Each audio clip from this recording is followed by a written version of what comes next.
tumalizie mpaka kule? Au kwa sababu ndogo unanitafuta sababu kwamba nio ndo naniita mwenyekiti ndo tena ndo tutafutiani mashaka unaone kama mimi mbaya au?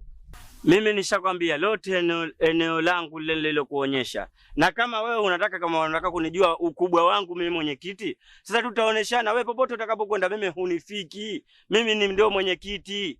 Popote utakapokwenda wewe, popote nenda. Mimi nakwambia hasa popote wewe nenda. Mimi mwenyekiti hutonishinda. Serikali ninao hapa mimi.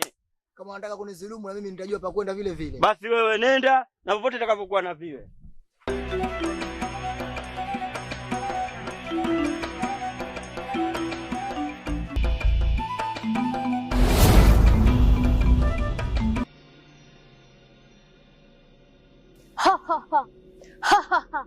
Sasa leo ndo siku yako ya kumuonesha. Weka.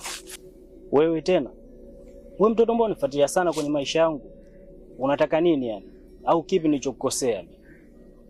Unasemaje? Nakusikiliza. Haujui ninachokitaka? Nataka roho yako. Sasa leo nataka nikuoneshe. Sasa utanionyesha nini mtoto kama wewe? Yaani unanitafutia tu miaka 30.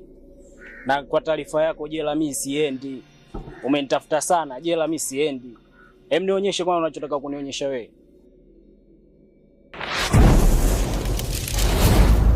Dada, acha kufuatilia kazi za kiume. Hii ni kazi yangu na nitamaliza mwenyewe. Mdogo wangu,